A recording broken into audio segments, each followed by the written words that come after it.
Дуже приємно вас бачити, пані Олена. То взаємно.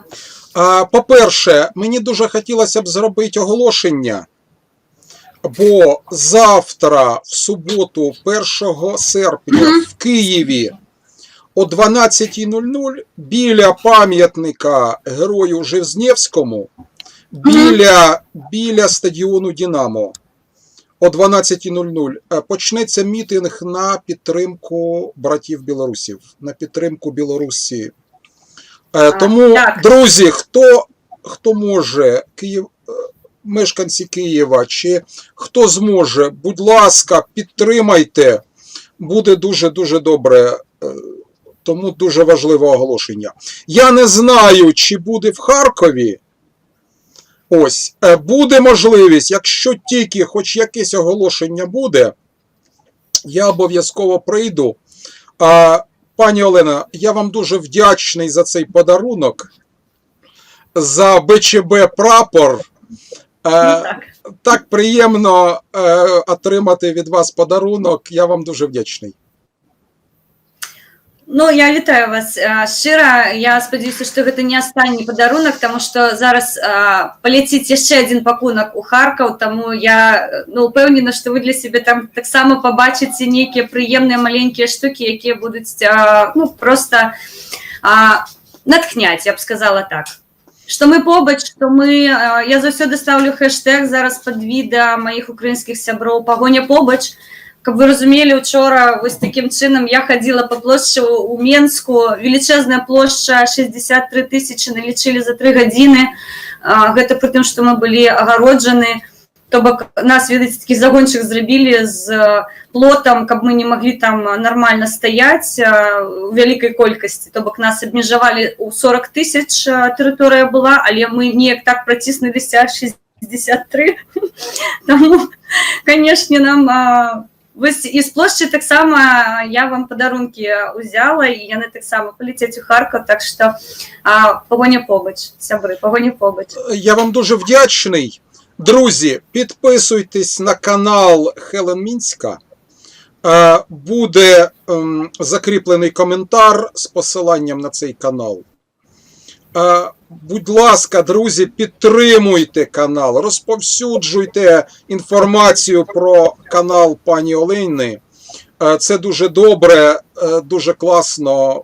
От вподобайка і комент – то наш головний аргумент. Ну, там є більш вірші такі, ну, це я просто, що в мене на думку припало. Але взагалі є і більш такі влучні вирази і вірші. Тому підтримайте, будь ласка, цю чарівну жінку, блогера з міста Мінська. Пані Олена, ну, звичайно, що для мене це не питання, і я потім скажу чому. Але в деяких наших людей, різних, скажімо так, вподобань. В них є питання. Вони кажуть, в мене взагалі-то 3 питаннячка до вас. От, в мене є своя особиста думка, тобто, я хотів би дуже почути вашу і якось прокоментувати це. Ось, деякі наші українці, чи справжні, чи не справжні, там вже хто як, висловлюють таку думку, що, можливо, потрібно ще залишити Лукашенка при владі. Що якщо зараз будуть зміни, то росіяни можуть цим скористатися. В мене є дуже своя, дуже непохитна позиція, але я вважаю вас дуже розумною жінкою, дівчиною. Я хотів би послухати, що ви скажете про це. Чи треба залишати Лукашенка, чи його ось треба, чи він може спровокувати суспільство білорусів, чи його не виберуть взагалі, а він напише, якось змиритися з цим. Що ви можете сказати? Ну, глядзіце, давайте да гэтага пытання будзем падыходзіць канструктыўна. Я ёсць нонсенс у беларускам Ютубе. Чаму? Па-першае, я дзяўчына, па-другое, я палітычны блогер, і я палітычны блогер, якой размаўляю беларускай мовай. Чаму так адбылося? То бок я ёсць, ну, нейкая такая невядомая штуковіна, якая з'явілася ў YouTube-прасторы. Па-першае, планамерна 26 год беларуская мова амаль знішчана. Тое, што мы ёй размаўляем, гэта наше прыватнае жаданне не аднавіць, а просто падняць амаль з нуля тое, што знішчвалася 26 год. Разумееце, так, нас вялікая колькасць. Пра беларускамоўных вельмі вялікая колькасць людзей. Але ў той жа час гэта выключна прыватнае жаданне быць беларусам і нясці беларускую нацыянальную традыцыю сярод сваіх сяброў, сярод сваіх знаёмых. То бок як так адбылося? 2 гадзіны беларускай мовы на тыдзень у дзяцей у школе. Гэта родная мова. Гэта мова нашых бацькоў. Хто так зрабіў? Я разумею, што можна сказаць, што Міністэрства адукацыі там не прапрацавала гэтае пытанне. У той жа час расійскай мовы таксама 2 гадзіны на тыдзень. То бок нам зрабілі 50 на 50, умоўна кажучы. Але тыя выкладачы, якія зараз выкладаюць беларускую мову, часцей за ўсё яны гэта выкладачы 30-35 гадоў да 40, якія яе вельмі самі дрэнна ведаюць, таму што вы ведаеце, што у савецкія часы, ну, беларуская мова, яна не карысталася такой же самай, яна не была такая якасная, як расійская. То бок усе навуковыя працы, усе распрацоўкі, яны пісаліся адзінай мовай, расійскай. Я пра гэта ўжо казала. То бок пры ўсім сваім жаданні пісаць беларускамоўную працу навуковую я гэтага зрабіць не магу. Чаму? У мяне ў параўнанні 50 на 50, я магу і так, і так. А ў той жа час мне кажуць, гэтая навуковая праца ў архіў. Разумееце? Па-другое, 26 год мы чуем, што мы квітнеем. На сённяшні дзень вы бачыце, ковід, пайшла пандэмія велічэзная. Зараз на сёння амаль 70 000 захворвань. Гэта толькі афіцыйная статыстыка, якая брэша.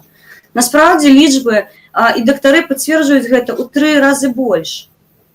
То бок у нас падчас пандэміі, каб мы не рухнулі эканамічна, гэта было выключна эканамічнае пытанне, у нас не было рэзерву. Вы ведаеце, пастаянныя гэта газавыя войны з Расіяй. 31 снежня мы поўскі ідзем, як свайго часу паўзла Украіна. Так саме так, як у нас же ж было. Так. Вы ўжо просто, ведаеце, 7 год амаль прайшло, 7 год пайшоў, калі вы пра гэта ўжо, нагадваеце, як гэта была гістарычная падзея, якая ніколі не павернецца, а Беларусь жыве ў гэтыя часы. Нам забруднілі НЗП, вы ведаеце, серу дабавілі ў нафту, якая пастачалася сюды. Пашкодзілі абладнання, так. Так, пашкодзілі абладнанне, і ў той жа час ніякіх ні кампенсацый. То бок, ты кіраўнік дзяржавы, у цябе, гэта зрада зрадная, цябе пашкодзілі вельмі дорага стоячае абладнанне. Чаму няма кампенсацыі? Чаму няма судовых спраў? Дамоўленасці. Дык прабачце мяне, калі знішчваецца беларуская зямля, яна арабам аддаецца бескаштоўна. Каму яна павінна належыць? Беларусам, звычайна. Чаму беларускія прадпрыемствы, беларускія прадпрымальнікі не могуць карыстацца зямлёй? Вы проста не ведаеце гэта, як па колу ходзяць нашы прадпрымальнікі, каб нейкі шматочак сабе выбіць. Пад якія ўмовы працуюць нашы фермеры, умоўна кажучы фермеры, ўсё гэта пад калгасы аддана і знішчана. То бок, я ўжо казала, у вашых стрымах ёсць абгортка, але тое, што ў абгортцы не вельмі хочацца распаковваць і глядзець, што там, тому што яно смярдзіць, дзейсна смярдзіць. І беларускі народ стаміўся. Нас знішчваюць 26 год. Нацыянальнай сімволікі вы зараз праходзілі і парады, і нейкія свята. Вы бачылі, як упрыгожвалі нашы гарады. То бок, пра нацыянальнага амаль нічога няма. Пані Олена, падчас пандемії робиться. Мені дуже хотілося б сказати дуже важливе питання. Можливо, зараз ви самі хочете це сказати, але, друзі, дуже важливе питання, бо якщо таракан залишиться, то усі політв'язні, вони ж залишаться, їм будуть і далі тортури, і їх здоров'я буде і далі тюрмою, оцією в'язницею буде і далі руйнуватися. Як можна залишити найкращих синів Білорусі, щоб вони залишилися, хто на це піде? Як можна залишити тих людей, деяких з яких ми знаємо, як Микола Статкевич? От у нас, ми ж знали Дмитра Козлова, Сірий кіт. Як можна людей, скільки блогерів вже сидять, а хтось у вигнанні, тому що він не може повернутися на рідну землю, так? Тому обов'язково тут нема цього питання. Обов'язково таракана треба міняти ще й тому, що знищать або фізично цих людей, або зруйнують їх здоров'я. Це дуже важливий момент, який, як мені кажеться, це ключове питання. Це, ну, я не знаю, як українською, безнравственно сказати. Ну, не можна допустити оцього, щоб залишилися на теренах Білорусі цивілізованої країни, країни комп'ютерних спеціалістів, інженерів, роботящих людей, щоб там були політв'язні. Що це взагалі таке? Гэта звычайная гісторыя, мы яе бачылі падчас пасля плошчы 2010, вы ведаеце, што вялікая колькасць палітвязняў. Учора Марына Адамович на плошчы на аўдыторыю 63 000, яна паведаміла, што на сёння больш за 300 палітвязняў, пачынаючы з 90-х гадоў. То бок 300 гэта лічба, якая проста шакуе. Гэта, ну, маленькае селішча ўжо. І це злочин, це злочин, за який влада, сучасна влада Білорусі, обов'язково потрібно, щоб вона понесла покарання. Якщо цього не буде покарання, якщо не буде люстрації, якщо не буде покарання, то ці злочини, вони ж будуть повторюватись. Людей не за кримінальні злочини, а за їх погляди. В чому, що зробив Дмитро Козлов, що зробив Миколай Статкевич, інші політв'язні?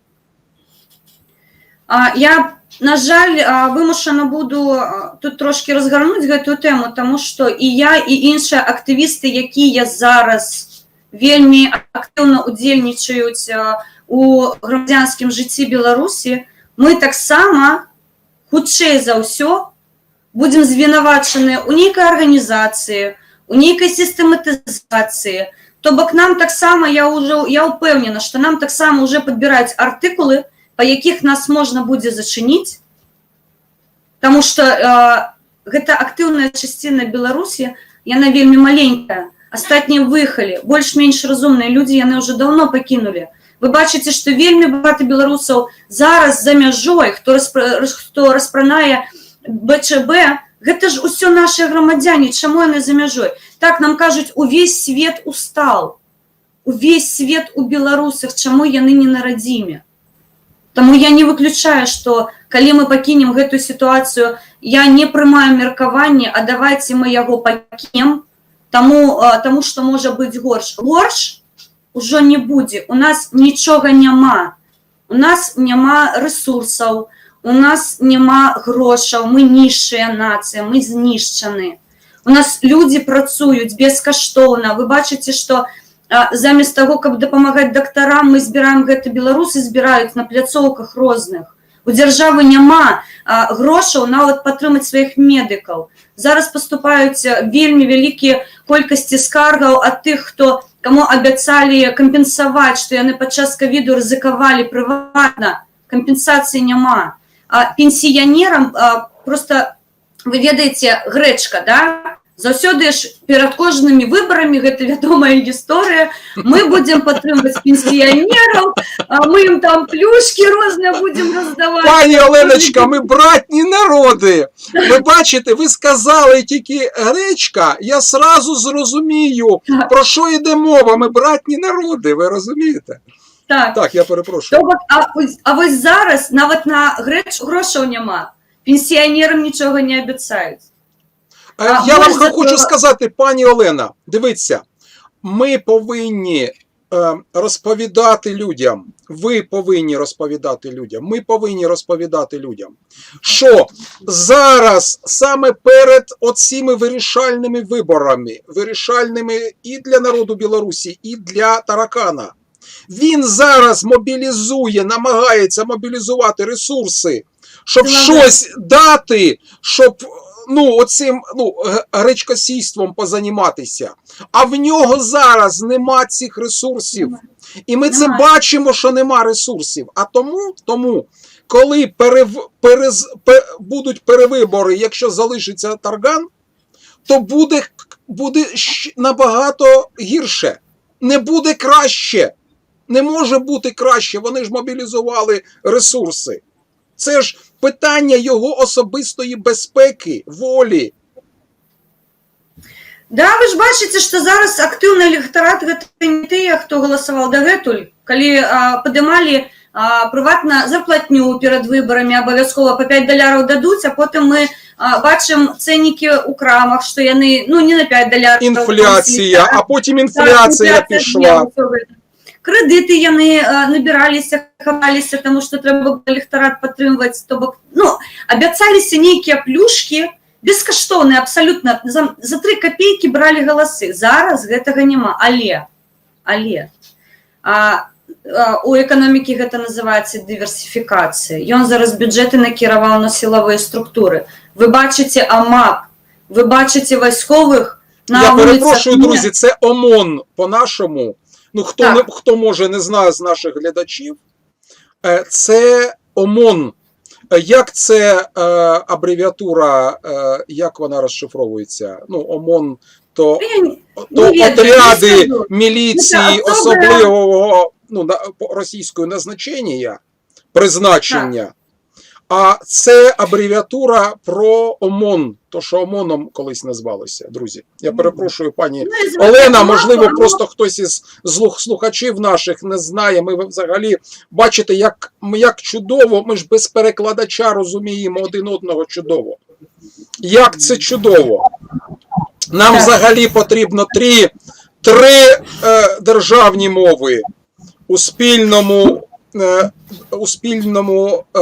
союзному державі Україна-Білорусь. Це білоруська, українська і англійська.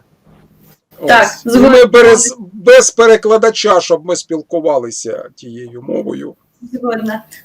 Моўнае пытанне для нас ніколі не ставало, выключна з москалямі у нас падымаецца, але вы ведаеце, што мы іх збіваем момантам, таму нема сэнсу зноў ж павяртацца.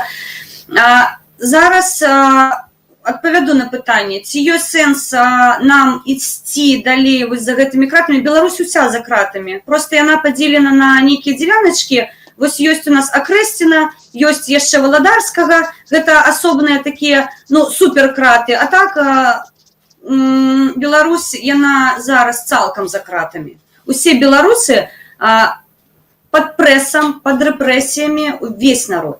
Таму сэнсу і далей гэта рабіць лепш. Мы не бачым поспехаў з нашых прадпрыемстваў, яны знішчаны. Адчыняйце любую статыстыку, у нас няма прадпрыемстваў, якія ліквідныя, якія прыносяць прыбутак. Даходнасць у іх 0. Яны толькі цягнуць з бюджэту нашыя падаткі. То бок я ўжо прыводзіла прыклад, гэта зомбі, якіх шпрыцанулі адзін раз, яно нешта там падзёргалася і зноў упала. На жаль. Замест таго, малы прадпрыемства і сярэдні бізнес, ён знішчаны амаль. То бок цягнуць далей бюджэты немагчыма амаль, таму што няма каму працаваць. Усё, бізнес нульцавы. Ён марыў пра СРСР 2.0, Ён атрымаў такі СРСР у выглядзе людзей, якія зараз вымушаны просто за 3 копейкі. Людзі выходзяць на плошчу не таму, што іх прызвала Света Ціханаўская. Света Ціханаўская – гэта адзін з тых лідараў думак, якой сказаў, я дам вам магчымасць. А дагэтуль быў Паша Севярынец, Мікола Статкевіч, Сергей Ціханаўскі. Гэта людзі, якія збіралі плошчы абсалютна афіцыйныя і абсалютна легальныя. Чамусьці маленькая колькасць была. Таму што яны не бачылі, як гэта ўсё адбываецца. Зноў жа ж такі павярнуся да пытання, як мы падымалі ўсё гэта наверх, таму што яно па прызямлі хадзіла, вось дрэнна жывем. У кухонькі сядзім і распавядаем адзін аднаму, дрэнна жывем. Мікола Статкевіч сказаў, не, халера, задаўбала, давайте мы гэтае пытанне пакажам усім. І мы пайшлі паказваць. Так, мы рызыкуем, усе рызыкуем, кожны беларус, не выключна я, не выключна мае сябры-актывісты, не выключна Марына Адамович, якая учора называла фаміліі забаронены ў Беларусі. Мы ўсе рызыкуем. Але, калі мы не выйдзем зараз і не пакажам натоўпам, што мы не згодны, нас вялікая колькасць, паглядзіце, вы нас у загон загналі, мы расцягнулі загон, мы зрабілі не 40 000, а 63. І гэта тое толькі, што па лічыльніках пайшло. Гэта толькі тыя людзі, якія трапілі за рамку. А па-за рамкі паглядзіце з дронаў, як выглядаў учора Менск. Я ўжо казала, я чалавек вельмі такі, я не баюсь. Мне страшна не становіцца амаль ніколі. Гэта тычыцца пытання выключна маіх дзяцей. Вось гэта адзіны момент, за які я баюсь. Але учора, калі я праз камеру назірала, колькі людзей за маёй спиной, і не дай Божа нейкая правакацыя, не дай Божа нават просты пакет, просто нехта наступіць, і ён дасць нейкі гук, падабаны на выбух, і гэты натоўп ляціць на мяне, таму што мы стаялі каля сцэны. Гэта было, але мы выходзілі з плошчы, мы гатовы ісці і на яшчэ адну, і на большую плошчу, таму што побач з сабой я бачыла сяброў. Сяброў беларусы, якія сказалі, мы хацім жыць, а не існаваць. Хопіць. 26 год у нас забіралі ўсё. У нас забралі нацыянальную сімволіку. Праз злачынны рэферэндум мы страцілі пагоню, мы страцілі сцяг, мы страцілі, фактычна мову, таму што яе прыраўнялі да расійскай на адным узроўні. Мы страцілі наш гімн прыгажэйшы, пагоню. Зараз забіраць будучыню нашых дзяцей, мы гэта ўсе разумеем. Учора каля сцэны паставілі лаўкі для летніх людзей, вялікая колькасць летніх людзей была. Старэйшае пакаленне, оно кажа, дзеці, хопіць, мы не змаглі, вы зможаце, мы падтрымваем вас. Яны выходзяць з цягамі, яны бычыба не баяцца на плечы адзягаць. Мікола Статкевіч, на яго можна казаць што заўгодна. Плошчу 2010 зрабіў Мікалай Статкевіч, ён заклікаў на плошчу прыбіраць смецце. Марш нетуніяцаў зрабіў Мікола Статкевіч, людзі выйшлі, і мы адбілі. Пачытайце гісторыю тых, хто не ведаюць. Можна звінавачваць яго, тому што ён пастаянна сядзіць, ён не можа вам адпавесці. Ён можа вам адпавесці выключна праз мікрафон на плошчы, калі ён збірае 200 чалавек і нам потым крычаць у спіны. Што вы там сабралі, паглядзіце, колькі вас. І нас. Зараз подивіться скільки, зараз подивіться. Але ж оці 200 людей, вони ж були зернятком, з якого виросла площа зараз. Площа. Так. Крім того, пані Олена, подивіться, що я доношу нашим слухачам в Україні? Що не може бути вільної, свободної України без вільної, свободної Білорусі. І навпаки, не може бути вільної, свободної Білорусі без вільної, свободної України. Ми ж в одному човні. Тому не будьте байдужими, брати українці, не будьте байдужими до справ братів в Білорусі. Наше громадянське суспільство, наша свобода, наша мова залежить від того, щоб у братній Білорусі була свобода, щоб не було політв'язнів, бо зараз політв'язні у вас, а післязавтра політв'язні будуть у нас. Ви розумієте? Абсолютно. Це ж, ну, і як це по-людськи, щоб у нас, щоб ми думали про те, щоб у вас все було добре, щоб ви рухалися не в сторону Мордора, який вже не має сил оцей совок 2.0 вирощувати і живити його грошима, там, я не знаю, нафтою, газом чи ще щось. Зараз в Мордорі закінчуються гроші. Тому, брати українці і брати білоруси, дивіться, нам зараз ні в якому разі не можна опускати руки і здаватися. Тому що Мордор зараз, ви бачите, які в нього проблеми? Він не може більш отак от сипати грошима направо і наліво. Він не може ні в Україні, нема Сибіру, з якого можна викачувати нафту і газ, обираючи місцеве корінне населення, спаюючи його горілкою, знищуючи мову оцих народів, які завжди жили на цих теренах.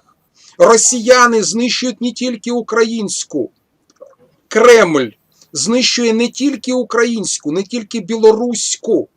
Вони знищують, перш за все, мови народів, оцього, яким не поталанило опинитися в цьому Мордорі.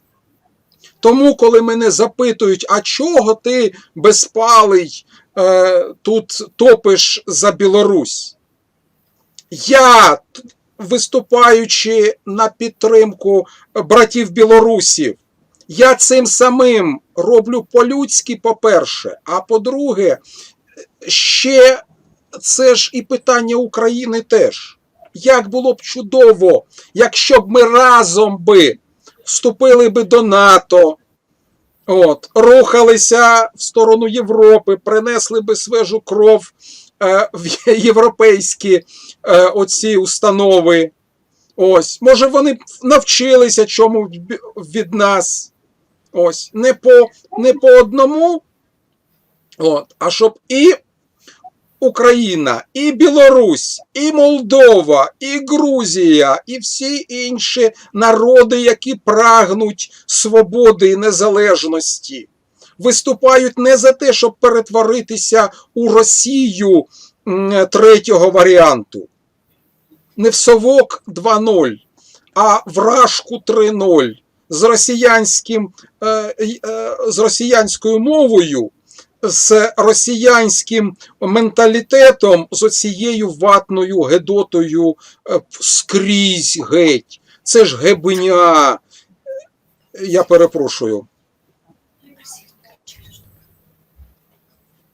Згодна абсолютно. Тому тут питання, насправді, зараз у мене двойное питання. У мене питання політв'язнів, це номер один, і друге, це вибори, які б не допустили сюди москальську наволоч. Мене вельми критикують тут, що я не поважаю країну сусіда. Я поясняла це вже 100 разів. Країна-сусід каже, що ми молодші, а українці кажуть, що ми родні. І це дві різні позиції. Розумієте, то бакну. Для меня, я ведаю украинскую историю. Я ведаю историю маленьких держав, які сумленно хочуть жити особно від інших. Кричать, що Бабарика кричав, що Білорусь економічно не може існувати самостійно. Пробачте. А Литва, а Латвія, а Польща. Я вже приклади гэта приводила. Ось у їх отримується, а у нас чомусь не може отриматися. Я розумію, що удавка російська є на нашій Білорусі. Але, пробачте, є некоторі кусачики. І давайте працювати у гэтым напрямку. І подивіться, будь ласка, ведь зараз іде економічний тиск Росії саме на Білорусь. Саме ту країну, яку будував Лукашенко, як просто СРСР 2.0. Нафта в обмін на поцілунки. Саме так, це вже не працює, це вже не може працювати. Треба диверсифікувати і постачання вуглеводів. Вуглеводородів, так. І економічні зв'язки. Обов'язково треба диверсифікувати. Не можна тільки на Росію дивитися. Бо сьогодні Росія захоплює ринок на 100%. А завтра вона хоче, що хоче, то й робить. Причому це навіть не простий росіянин, який просто буде з цим згоден. А це оця наволоч, оці олігархи росіянські, друзі, які взагалі не мають жодного геть ні честі, ні совісті.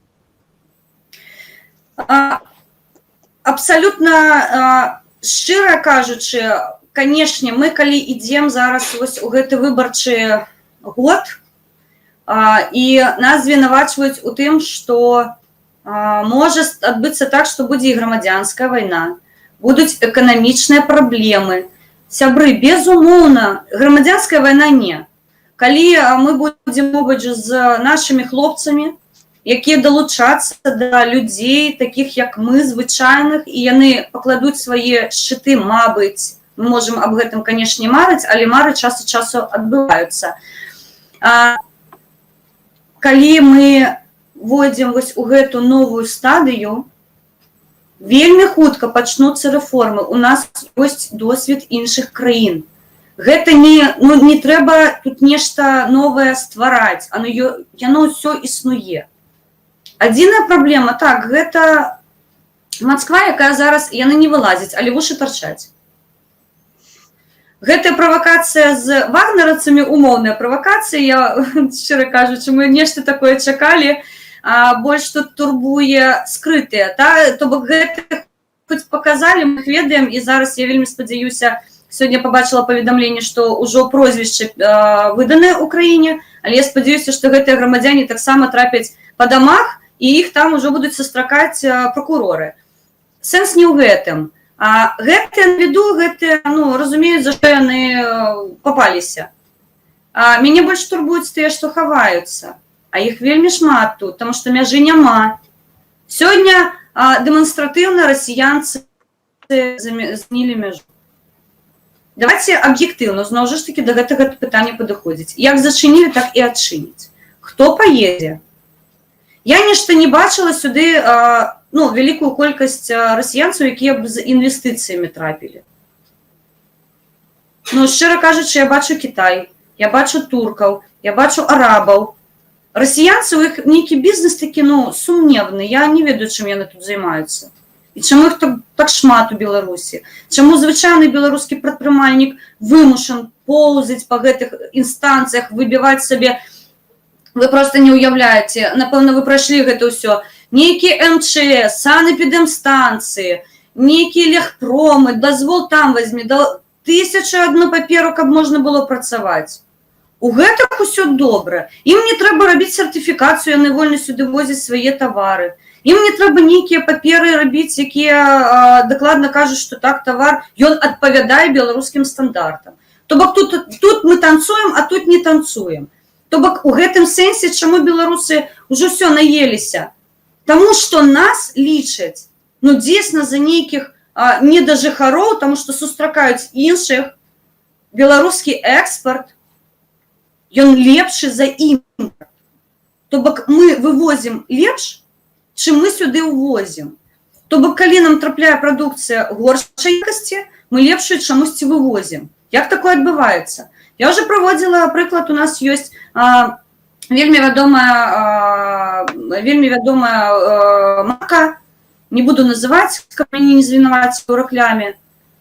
У іх закончылася квота на Европу, вы б ведалі, якія тавары трапілі на беларускія лаўкі. Вы з ковідам павязаны, яны рабілі, і мы бачым, што там адзнакі у ЕС, што нейкія сертыфікаты пацверджаныя якасцю. Прабачце, на прылаўках менскіх крам з'явілася малако 3,8%. Максімум, што мы бачылі дагэтуль 3,2%. А адкуль яно ўзялося? А яно было. Яно заўсёды тут было. Просто яно было не для нас. Я зараз не звінавачваю кампанію, якая гэта робіць. Яны правільна робяць, яны зарабляюць грошы, ўсё добра. Але ў той жа час, чаму беларусы вымушаны, я бачу ў краме картоплю, я хазяйка, я купляю прадукты. Я бачу польскую картоплю, памытую, запакаваную. Я бачу нашую, якую, прабачце, з вось такой картопліны ты вось такую кідаеш у... я не пра гэта. Гэта такія бытавыя праблемы, якія кранаюцца нас кожны дзень. Сістэма адукацыі знішчана. Беларуская адукацыя, яна не каціруецца ў свеце. Я маю 5 дыпломаў, з іх толькі 1 нарвежскага інстытуту, па якім я магу працаваць у еўразвязку. З 5. Медыцына, вы бачыце, што адбывалася з медыцынай? Вельмі яскравы прыклад, ковід. Далей не трэба ісці.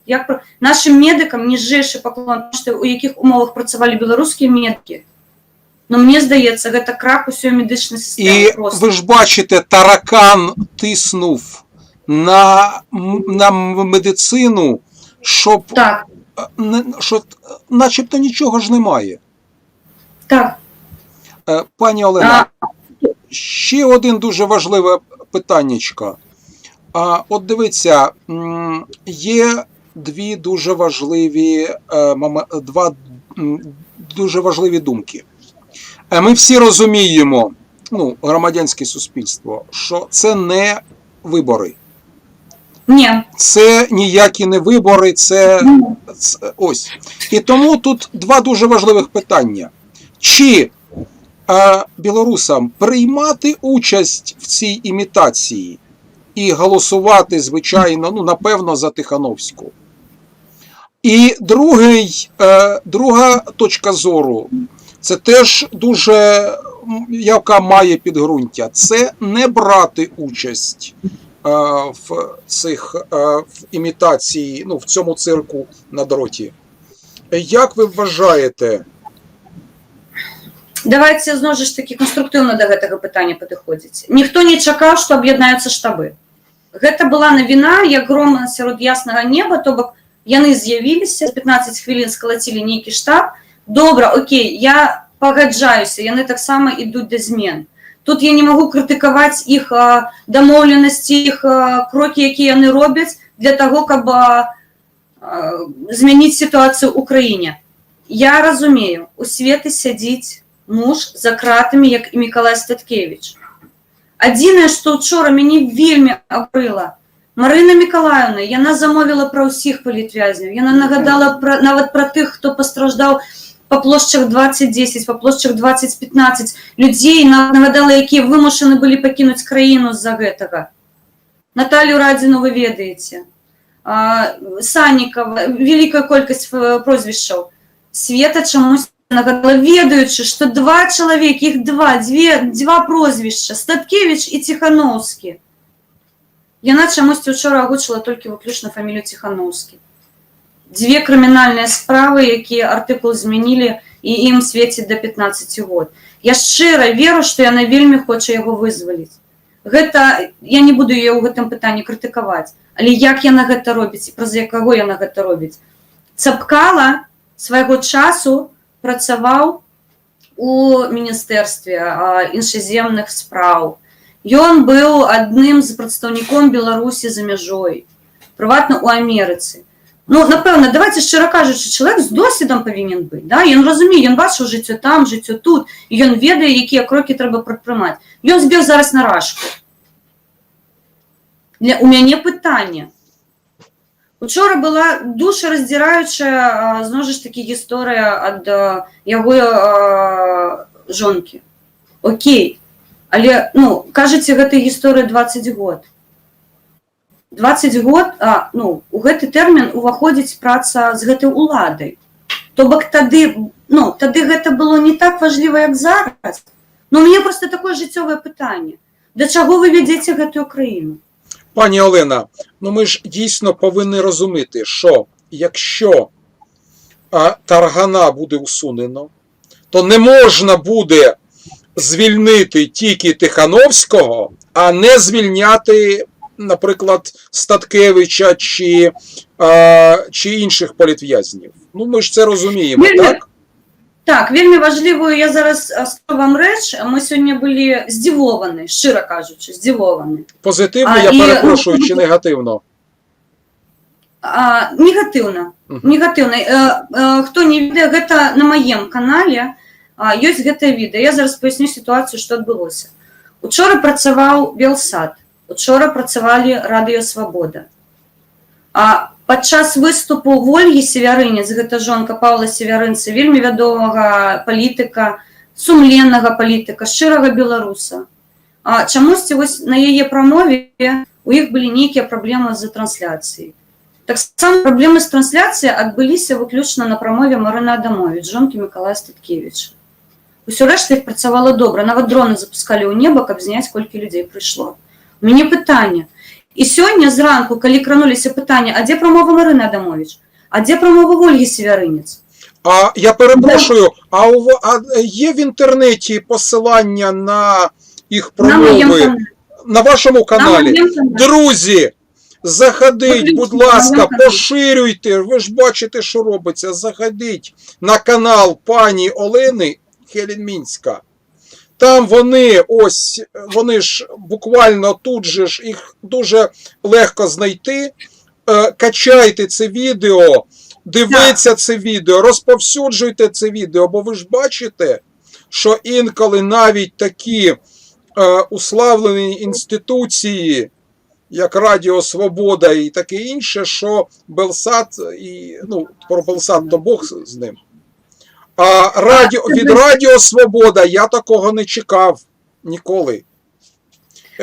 Тому я вам дуже вдячний, що ви про це кажете, бо ця інформація дуже важлива для нас. Так. Тому я кажу, не обов'язково давати посилання на мой канал. Я не хайпую на бяді білорусів. Я тільки додаю інформацію. Я завжди кажу, я не блогер, я звичайний ютубер, який дає вам можливість поглядіти, що відбувається, тому що я у епіцентрі гэтых подій. Калі ёсць магчымасць, я заўсёды здымаю. Гэта у нас гасілі стрымы. Мы не маглі здымаць стрым. Я рабіла відэа, караценечкі, хвілінка-дзве. Пані Марыну знімала поўнасцю. Так, якасць відэа, на жаль, мяне не вельмі такое непрафесійнае абладнанне, але ў той жа час праслухаць можна.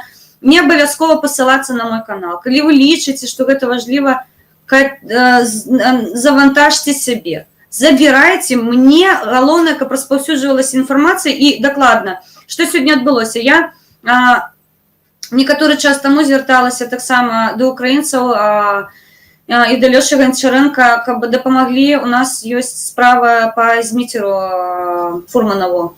Асобная справа, яго бацькі галадуюць, яго сяброўка, дзяўчына, яна таксама галадуюць, яны на Валадарскага знаходзіліся. Я пасюджала гэты матэрыял, звярталася да сяброў, каб яны дапамагалі інфармацыйна падтрымліваць гэтую гісторыю, таму што вялікую колькасць далучылі інфармацыйна арганізацыі, яны звярталіся, але водгуку і на ўчора не было.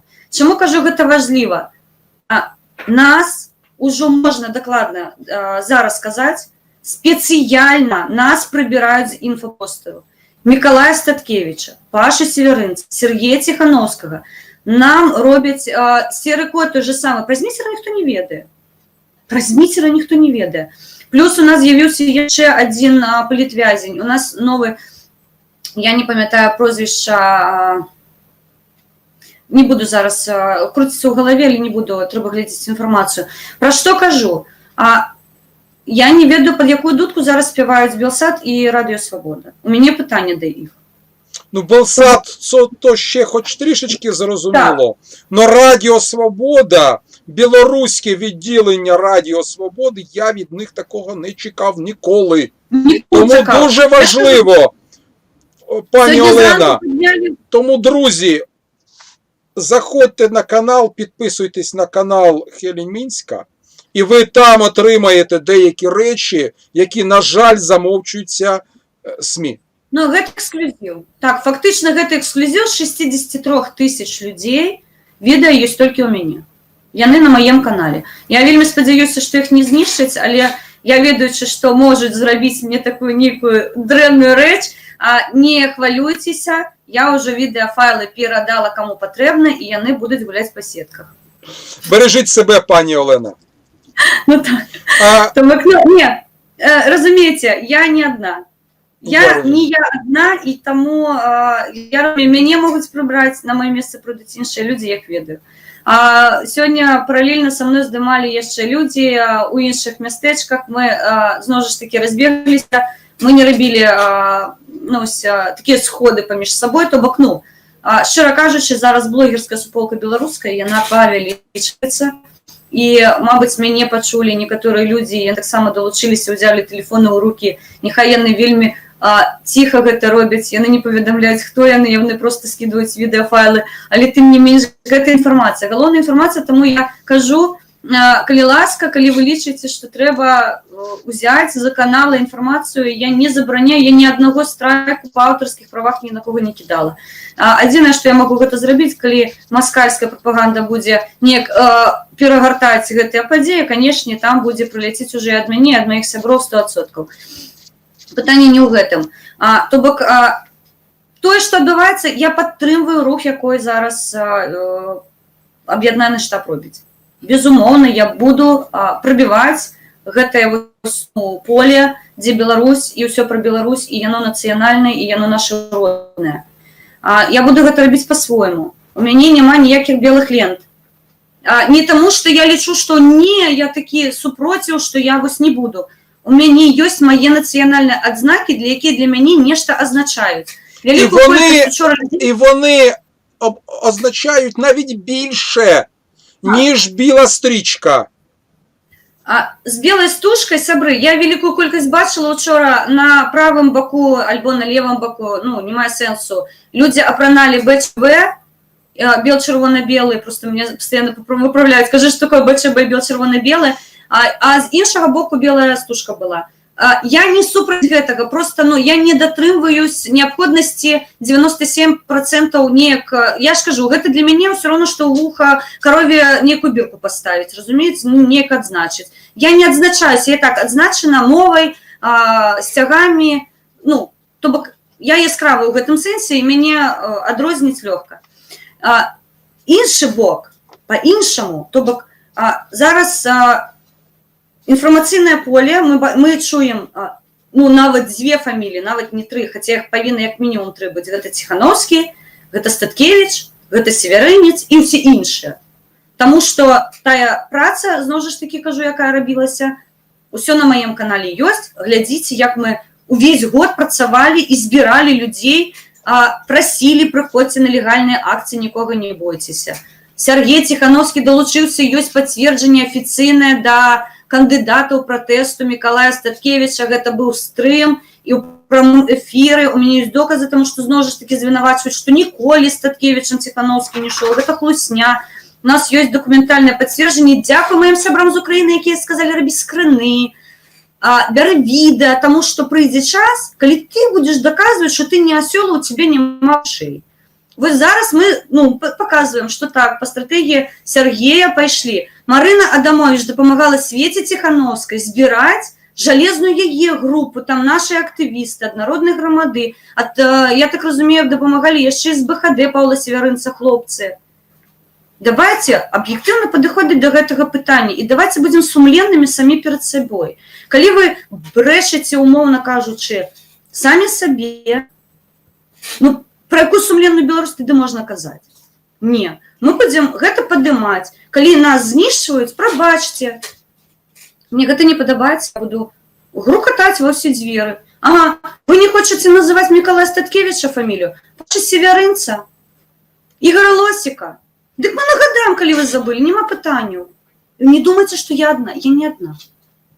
Я не адна. І ў хуткім часе ўсё гэта будзе ў інфапросторы, таму што мы пабачылі, што мы не цікавыя сталі. З плошчы нельга сказаць, назваць гэтае прозвішча. Працуем тады. Працуем у іншым напрамку. Я не супраць іх. Але я лічу, што трошкі сябе паводзіць трэба салідарна з іншымі. З тымі, хто зараз не можа адпавесці за сябе. Яны сядзяць за гратамі, яны не атрымваюць ад нас амаль паштоўкі. Учора Ольга Северинец спросила, вас 30 тисяч чоловік, коли кожен накерує одну поштовочку, де замахатися на Володарського їх перекладати. Ось у гэтым сенсі... Друзі, тому допомагайте каналу Хелен Мінська. Ви бачите, що дуже важливі речі є, які потребують і вашої, друзі, допомоги.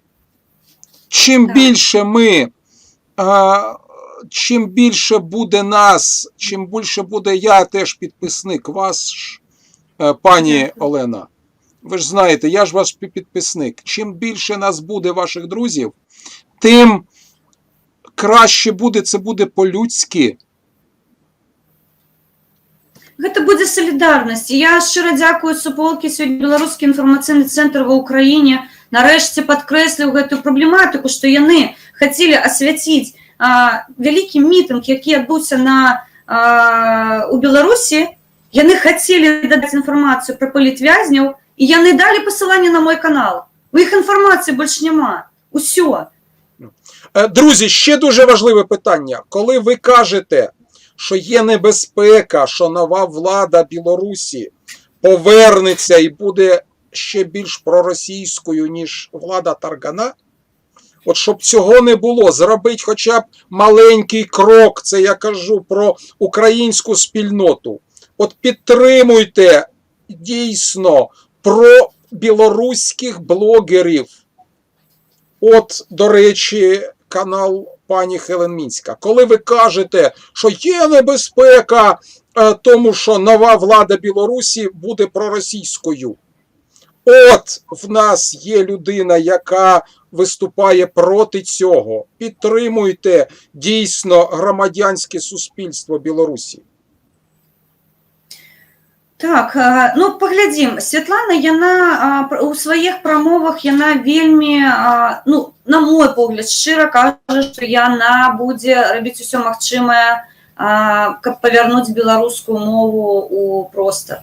Зноў ж такі, учора я пачула, што нібыта будуць звяртацца да Канстытуцыі 94-го году. Канстытуцыя 94-го года, яна небяспечна чым? Па-першае, гэта ўжо тыя часы, якія прайшлі. Каб вы хацеце змяніць Канстытуцыю, зрабіце гэта праз рэферэндум, афіцыйна, сумленна грамадзян, якія вас накіруюць. Што такое? Давайте аб'ектыўна, я бачу па-украінскай, што такое плошча, што такое майданчыкі ва ўкраіне. Гэта глас народу, якой накіроўвае сваё кіраўніцтва і кажа: мы не згодны ў гэтым пытанні, давайте разглядаць яго па-іншаму. Для чаго людзі збіраюцца? Таму што нейкая суполка парушаюцца, напэўна, парушаюцца яе правы, і яна пра гэта замаўляе праз плошчу. Таму што, ну, зараз, на жаль, ва ўкраіне таксама у гэтым сэнсе ўсё складана, і людзі проста звярнуцца да тых, хто кіруе, і накіраваць іх у правільным напрамку, ну, не маюць магчымасці. Тое ж самае робім мы. Я шчыра жадаю Святлане, окей, я ігнарую, але я назіраю. Я не выязджаю з краіны забяспечыць сябе і сваіх дзяцей. Я буду тут, потому што тут мае беларусы, тут мае сябры, тут мае знаёмыя, тут усё роднае, што я буду абараняць.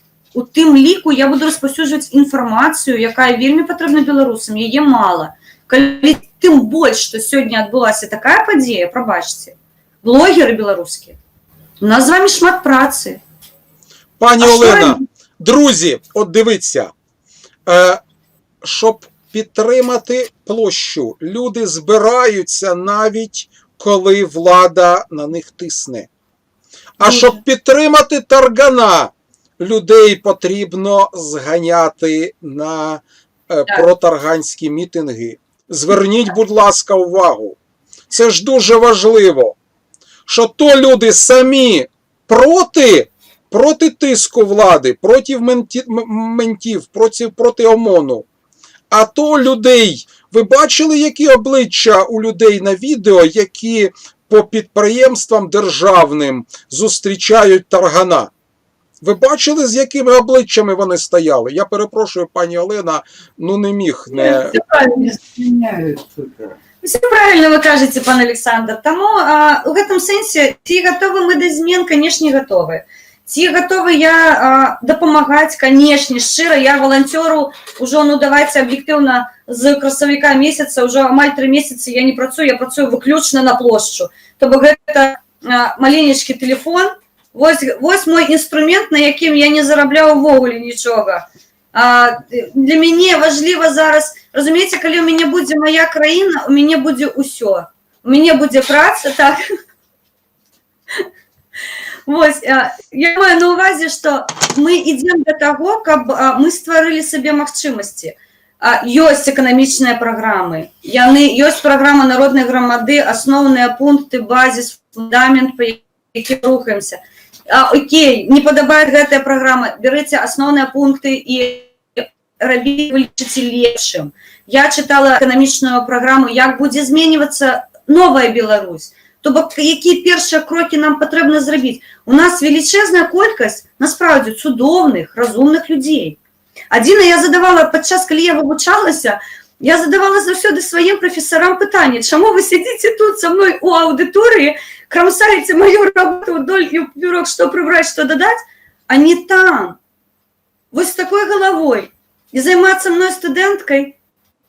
Чему вы не там? Чему вы это все не пропонуете не на уровне студента, а на уровне державным? Вы же повинны быть там. И, ну, украинцам это знакомо, и як и іншим країнам постсовка. А кому мы там потрібні, хто нас чує? Ви бачили хоч один сход з науковцями? Так само, видите, мені здавалося, я зараз запілю цудовний проєкт у Білорусі, зберу всіх науковців. Тому що я ніколи не бачила, як збиралася суполка науковців. Це ж жахливо. І потім, коли я вже скончила свою едукацію, я зрозуміла, що це вельми небезпечно для держави. Тому що вони побачать розум білорусів. Ми не спітая нація. Мы не загнанная ў кабалу нацыя. Не, мы прысеўшы чакалі, калі прыйдзе вось гэты час змен. І правільна учора Марына Адамович сказала, а нам пастаянна Мікалай Статкевіч казаў, калі вы пабачыце ў беларусах надзею, вы не пазнаеце сваіх сяброў. І дзейсна зараз я бачу вось тую хвалю велічэзную сумленнасці, шчырасці ад беларусаў. Кажу, мне учора было некаторы час страшна, я жудасна баялася маленькая, ну, величезний натовп. Але ў той же час, калі ты спрыняла гэта натовп, ты зразумела... Піднесення! Так, яны ж не прыйшлі шкодзіць сябе. Яны не прыйшлі з табой спрачацца, чаму тебе стужка такога колеру, а любой не такога колеру.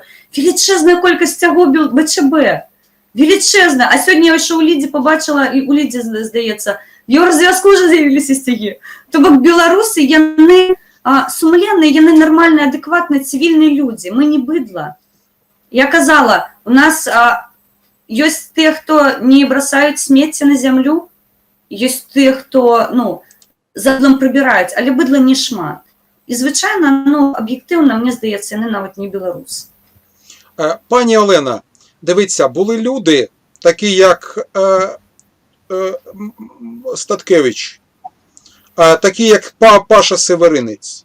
Коли майже не було надії, майже збиралася купка людей на підтримку, режим Таргана вважався залізобетонним, і народ не підтримував, і вони тоді вже, оці найкращі розумні люди, вони тоді вже бачили, що бачили майбутнє.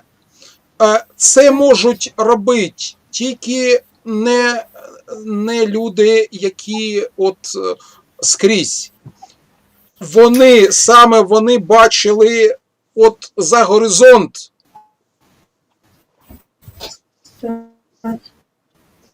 Яму 75 сотняў па вялікай колькасці судовых спраў.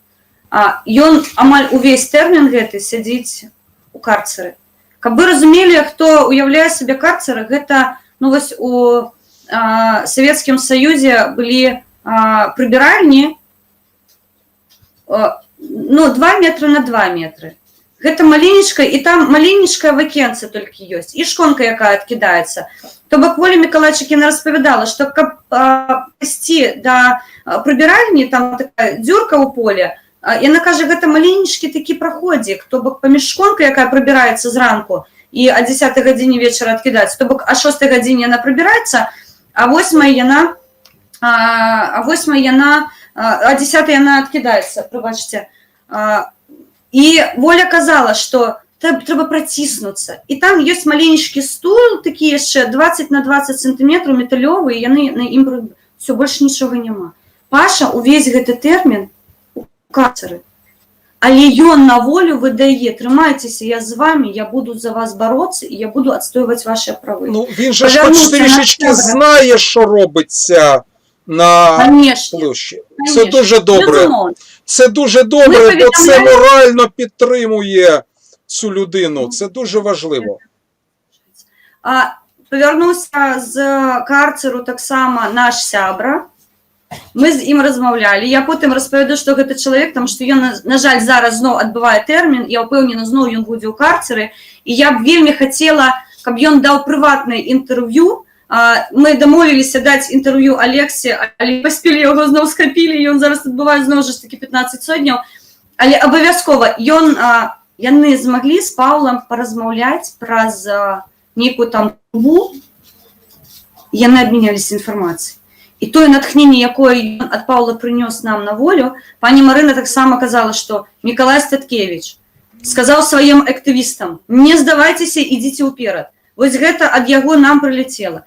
Канешне, мы яго пастаянна падтрымваем нейкімі паштоўкамі. Яму, ну, я ўпэўнена, што ён ведае, што мы робім акцыі ў яго падтрымку. Я не буду зараз паліцца, які сама акцыя, але тое, што вы ведаеце і бачыце, гэта, ну, мы пра іх усе ўзнаем, пра гэтыя акцыі, і мы будзем рабіць далей.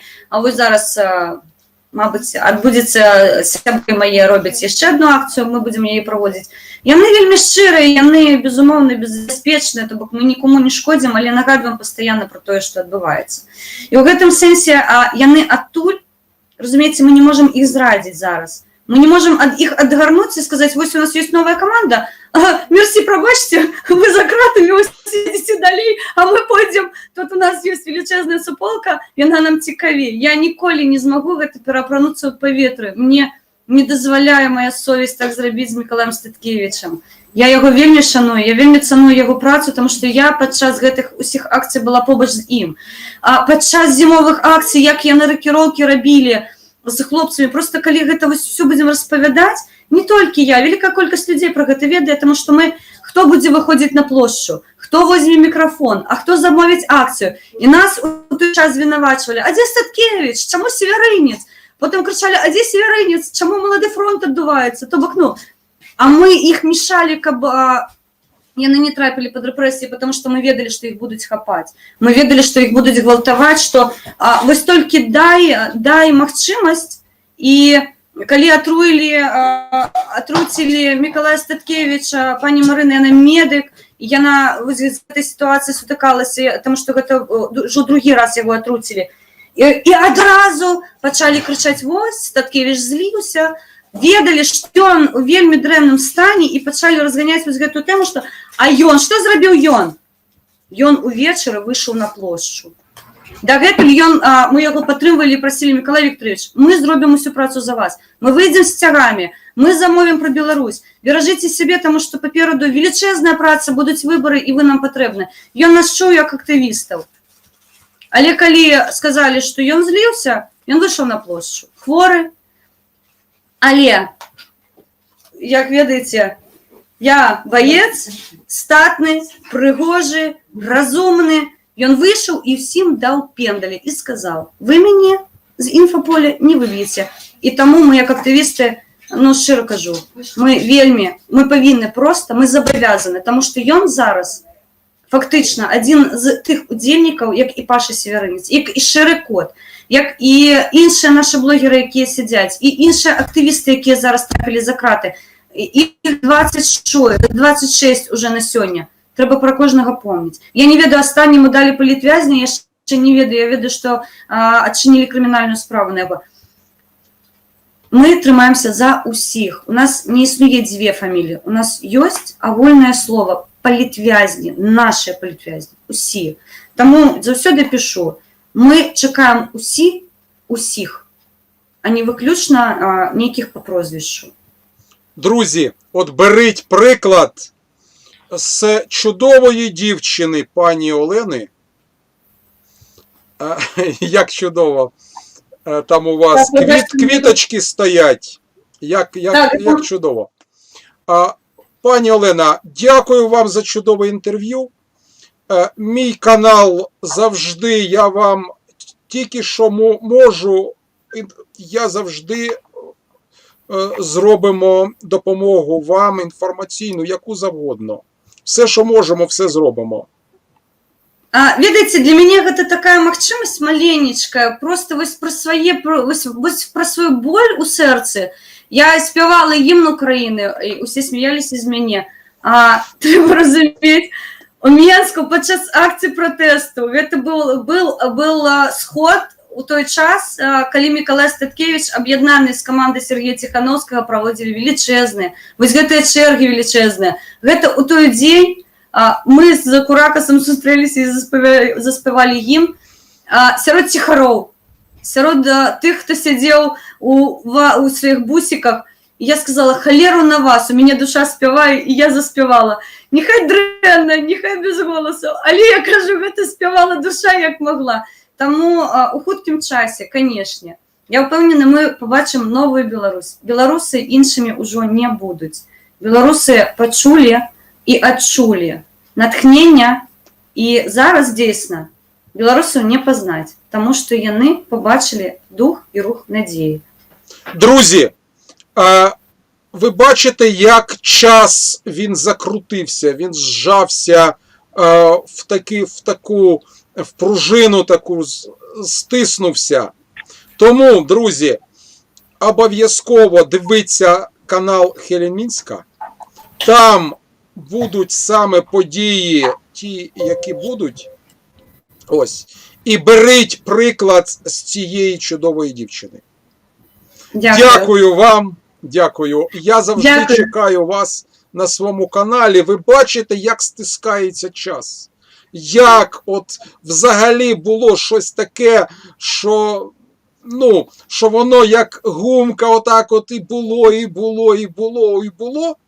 І потім щось таке трапляється, і воно пішло і пішло.